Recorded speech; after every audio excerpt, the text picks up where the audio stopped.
Disney's Beauty and the Beast, a little golden book.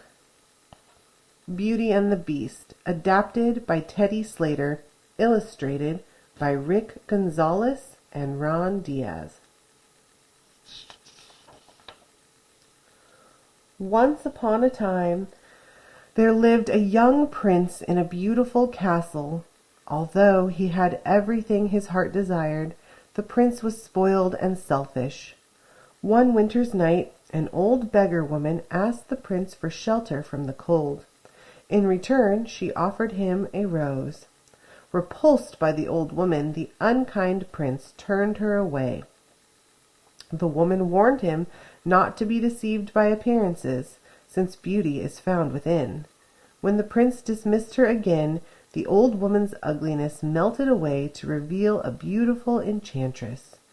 The prince tried to apologize, but it was too late. The enchantress knew there was no love in his heart. As punishment, the enchantress turned the prince into a hideous beast. Then she placed a spell on the castle and all who lived there. The rose she had offered him was an enchanted rose. It would bloom until the prince was 21. If he could learn to love and be loved in return before the last petal fell, then the spell would be broken. If not, he would remain a beast forever. Ashamed of his monstrous form, the beast hid inside the castle. A magic mirror was his only window to the outside world. As the years passed, he fell into despair. Slowly the rose began to wither. He did not believe anyone could ever love him. In a nearby village there lived a beautiful young woman named Belle. Belle, unlike the other girls in the village, cared only for her books. She always felt out of place. Belle loved to read about adventure and romance. Her father, Maurice, loved books too.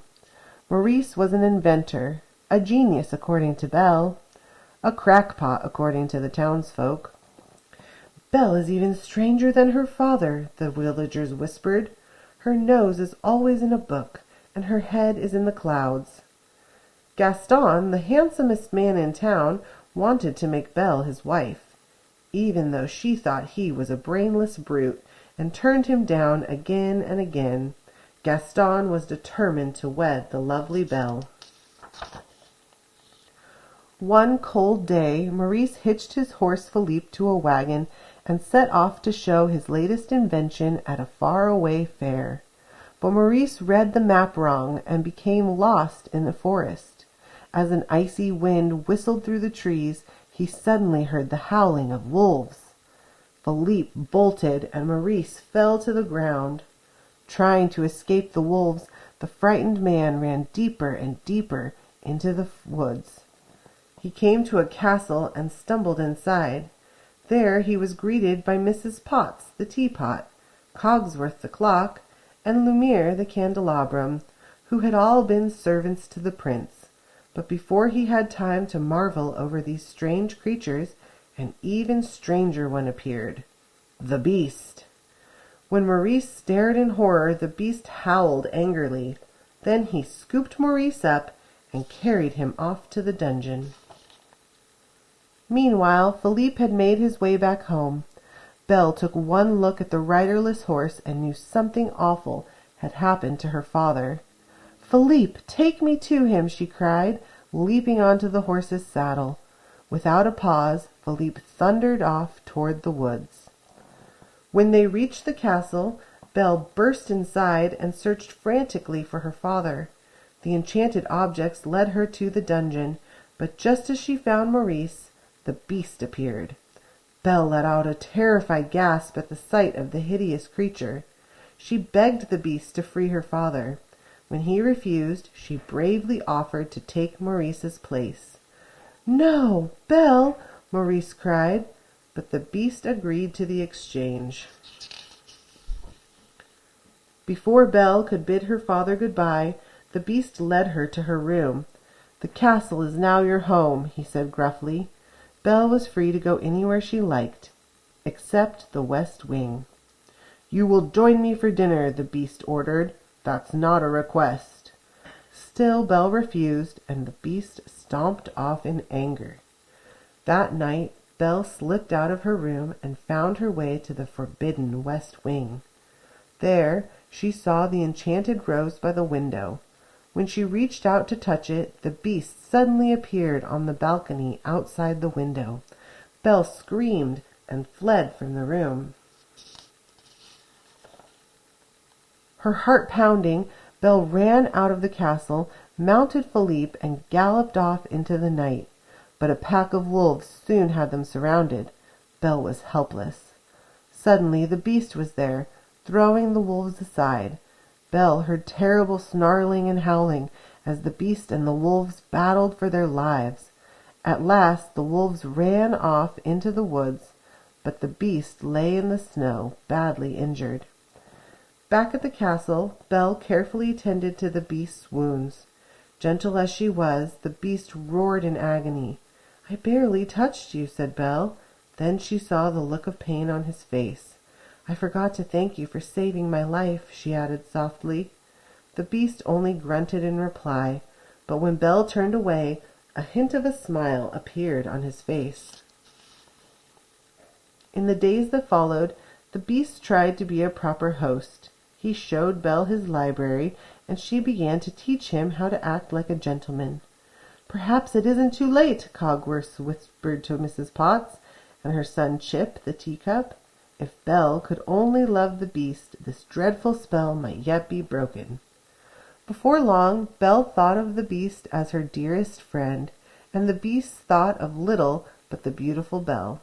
One night, while she was teaching him to dance, the beast asked, "Belle, are you happy here, with me?" "Yes," she said without hesitation, but the beast saw a trace of sadness in her eyes. Then Belle added, "If only I could see my father again, even for a minute." "You can," the beast said, handing her the magic mirror. Belle gazed into it and saw Maurice trudging through the forest. He looked frail and old. As she watched, he collapsed in a heap. "I must go to him," Belle cried. "He might be dying." "I release you," the beast said sadly. "But take the mirror. Then you will always have a way to look back and remember me." With the magic mirror to guide her, Belle soon found her father and brought him home. But their happy reunion was cut short by a pounding on their cottage door. The townspeople had come to take Maurice away. Gaston's friend Lefaux stepped forward. "Maurice has been raving that you were imprisoned by a hideous beast," he said. "Only a crazy man would tell such a tale." "But it's true," Belle protested, her worried eyes searching the angry crowd, and fell on Gaston. "Gaston," she cried, "you know my father isn't crazy. Tell them." Gaston whispered to Belle that he might be able to calm the crowd, if she promised to marry him. "Never!" Belle exclaimed. "And my father is not crazy. There really is a beast, and I can prove it." She turned to the crowd. "Look in this mirror and see." The townspeople looked at the beast in the magic mirror and grew frightened. "We must hunt down the savage animal," Gaston cried. After locking Belle and her father in the cellar of the cottage, the villagers rode off to storm the beast's castle. Luckily, little Chip had stowed away in Belle's saddlebag. After the villagers were gone, he used Maurice's latest invention to release Belle and Maurice from the cellar. By the time Belle reached the castle, the townspeople had broken in. Gaston and the beast were fighting on the castle roof. The beast managed to knock Gaston's weapon from his hand. There was nothing to stop him from killing Gaston. Gaston screamed for mercy, and the beast turned away from his enemy. Then Belle watched helplessly as Gaston plunged a knife into the beast's back. The beast roared in pain. Backing away from the wounded beast, Gaston lost his footing and fell off the roof into the fog below. Belle rushed to the beast's side. "You came back," the beast said weakly. "At least I can see you one last time." "No, no," Belle said, sobbing as she kissed his cheek. "Please don't die.